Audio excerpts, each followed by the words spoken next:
So, good day everyone. Today I'll be demonstrating our event attendee registration system built using Java AWT.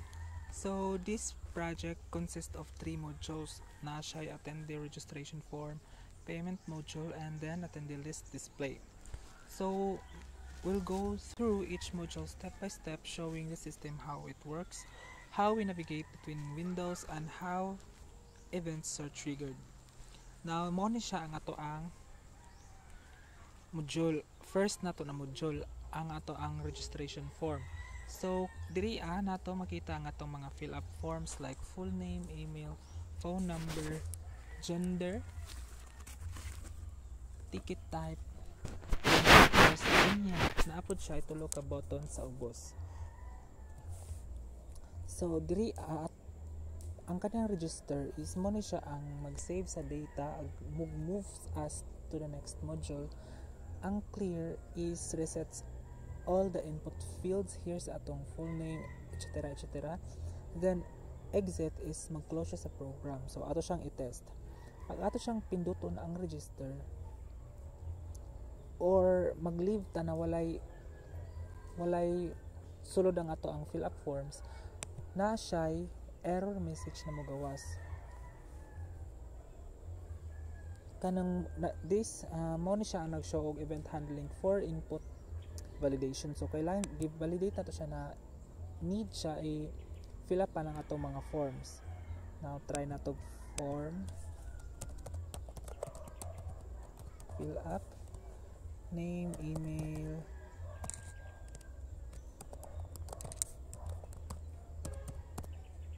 phone number, gender, male, ticket type, student, nga address is Bunawan. Now, kung ato po na siyang i-press ang clear na button, ang atong gipangbutang diri sa atong fields is ma-reset siya instantly because mao na siyang another event triggered by clicking the button. So, here, pag i-click na to, nawala siya. So, balik ko na to type kay ato siyang mag-proceed. Here, full name, Miguel Angel Nabua. Ang atong email, mnabua98@tascap.edu.ph. Phone number, 098552647173. Then, gender, male, male ka. Ticket type, student. Unya, atong address is Bunawan, Agusan del Sur. So pag ato na siyang i-register, mag-proceed na siya sa next module na to, which is ang payment module.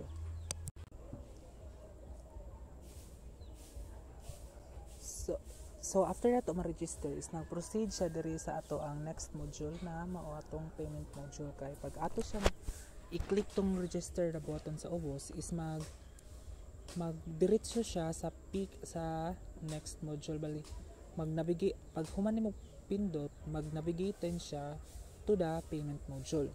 And here's atong payment module. Here is the system automatically retrieves the last registered attendees information. So, kadto ang mga last na mga nag-register is katong last niya is mao ni siya ang mapilit or ma-display diri sa ato ang payment na module. Unya diri is makita nato ang name sa atong attendee, Miguel Angel Nabua. Ticket type niya, ang iyang pricing, and payment status niya, which is pending pa kay wala man nato na siya i-confirm. So after confirming, pag ato ni siyang i-confirm na ma-trigger itong event, which is when i-click na to ang confirm payment, ang status niya sa ato ang payment is changes to paid on niya. At the same time, this updates the attendance records, then navigates us to the attendee list module. So pagka i-confirm payment nato ni siya, is mandiretso na punta sa atong pangka third module na ato ang gihimo.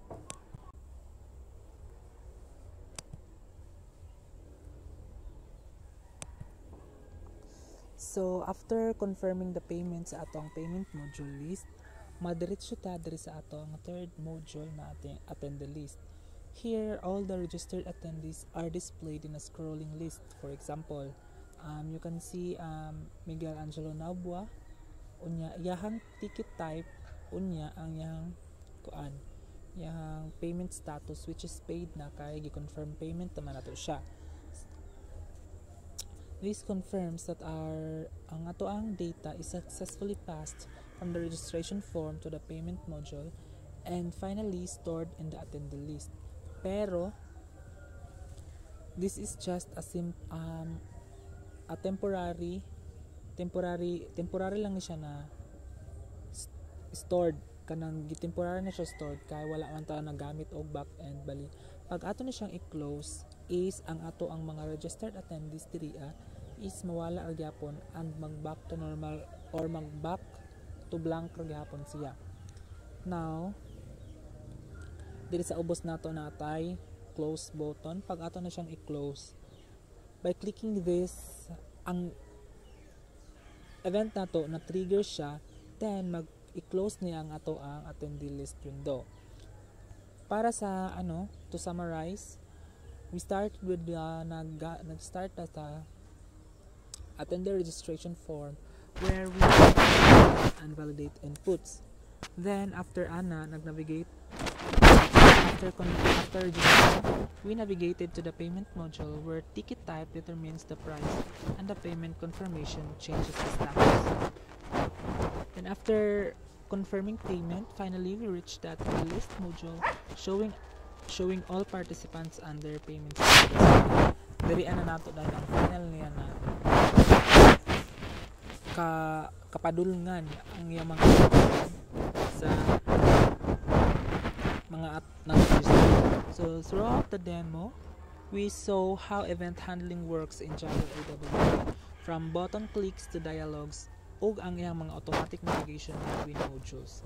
So kanya na project is nag-demonstrate lang ni siya kung unsa kalahi or how different modules can work together in one system with clear user interface design and functional event-driven programming. So that's all for my part. Thank you for listening.